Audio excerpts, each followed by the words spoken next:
Now I have played a lot of PoE2, and I mean a lot. 1,800 hours in fact. 850 on Steam, and another 950 on the standalone client.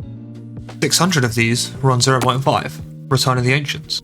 0.5 gave us a lot. 5 new storylines, 2 new ascendancies, all the atlases were reworked, and we got a new league, Runes of Alder, which has given us some of the most difficult content we've seen in Path of Exile 2. Overall, this league's been a blast. There's no shortage of content to do. 200% daily breaches and abyss, simulacrums for voices, omens from ritual, even second was still viable, and of course, expedition. Let's just not mention temple though. But one thing we can all agree on, inflation's been crazy. I dropped a mirror on day 9 of the league and sold it for 2,400 div. What do you mean 2 days later I'd have made 500 more? Look at the streamers. Palmer just did his mirror challenge. It took him 22 days of 8-hour plus streams. That's mental. That's pretty demotivating for a casual player to get to this point. For reference, this was 30 days into Fate of the Vow. How is a casual player meant to catch up with this? Honestly, I don't know. I needed a break. There's only so many times that damn insect can one-hit me. So what did I do? Play one of the hundreds of games in my Steam library? Play something on Xbox Game Pass? Go outside? No. Downloaded Path of Exile 1 for the first time.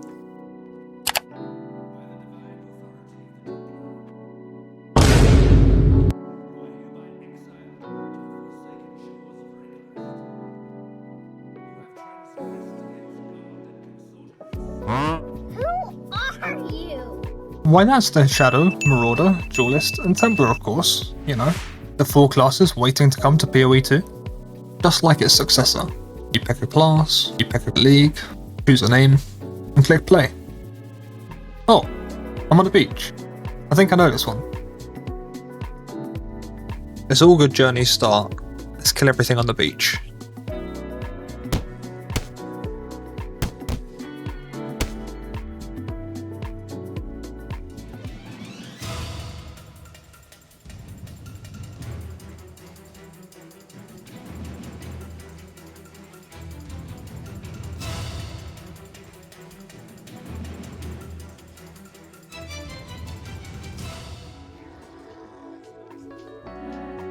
Now after beating the bloated miller's older brother, head into the town, sell some stuff, buy some stuff, accept some quests, and head on to start my journey.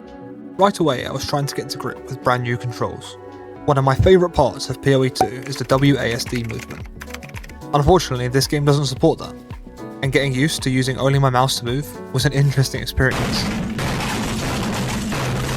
Then there's the skill tree. Opening it for the first time was both exciting and intimidating. Oh shit, here we go again. Naturally, coming from PoE2, I expected it to be quite complex. However, after trying to look for familiar pattern, it was very obvious this was going to be a different journey. On top of that, I was constantly unlocking new abilities and experimenting with what felt good.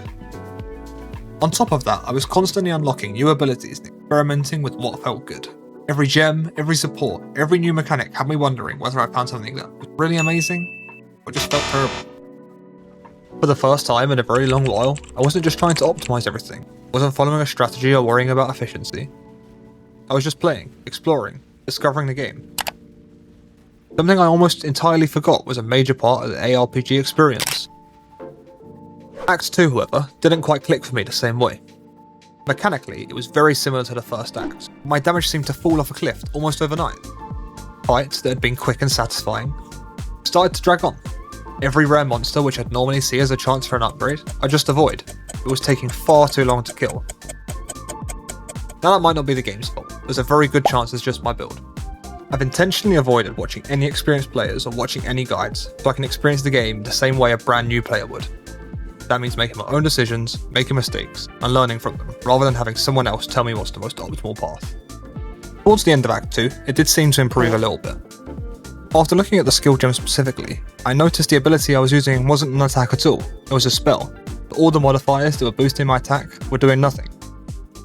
After ironing out this major kink, the rest of the acts went on pretty smoothly. As I'd reached Act 3, things started to pick up again. The environments felt much more varied, with everything from ruined cities to docks and temples. It felt like the game was opening up a bit more. There there was definitely more going on compared to the previous acts. Combat also started feeling a lot better. Picked up a few more levels, unlocked some new support gems, and my build was finally beginning to come along. It wasn't suddenly overpowered, but enemies weren't really taking forever to kill anymore, and I could actually start appreciating the flow of combat instead of this constant worry about my damage being terrible. One thing I really noticed was how much more interconnected the game's systems felt. I was finding new gems, experimenting with the links, and upgrading gear. Slowly but surely I was starting to understand why so many people talk about the build freedom in Path of Exile. Don't get me wrong, I was still making a lot of questionable decisions for my build, but that was part of the fun. One thing that really surprised me was how much mechanics the game throws you in the first 3 acts. Every few zones there seemed to be something new. Essences, breaches, rituals, expeditions, and a bunch of other mechanics we just don't have in PoE2. And while I have no idea what half of them actually do, or what the resources they're even giving me are, this makes the whole world feel so much more dense and a field of stuff to discover in between bosses. So after making my way through the first 3 acts of Path of Exile 1, I can definitely see why so many people still hold this game in such high regard. Coming from Path of Exile 2, I expected it to feel dated, maybe even clunky, and in some ways it still does. There are definitely moments where you can feel its age, but underneath the hood is a game with an incredible amount of depth. That's something that becomes more obvious the longer you play. I really enjoyed going into this completely blind.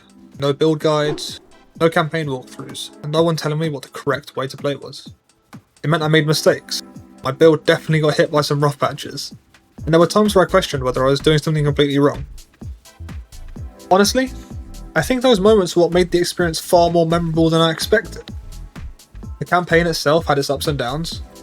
Act 1 was a fantastic introduction. Act 2 slowed me down and made me rethink my build. And by Act 3 things started coming together. One thing that really stood out was the crafting. Compared to PoE2, it feels like you have so much more control over your items. Instead of just hoping you get lucky, you're making decisions, planning your next step, and working towards a finished piece of gear. It's intimidating at first, but I can already see why so many players love it. And it's these elements that I hope are introduced into PoE2. Story that tells you about the mechanics, or at least shows you what they are before you get to the endgame. From controlled crafting, so you can make items without having to just gamble. And adding build diversity, so anyone can play anything. And hopefully, with 0.5.5 just around the corner, we might be able to see some of these changes. Hopefully some new mechanics, hopefully some new crafting. But for now, I'm enjoying PoE1. I think I'm going to stay here for a little while.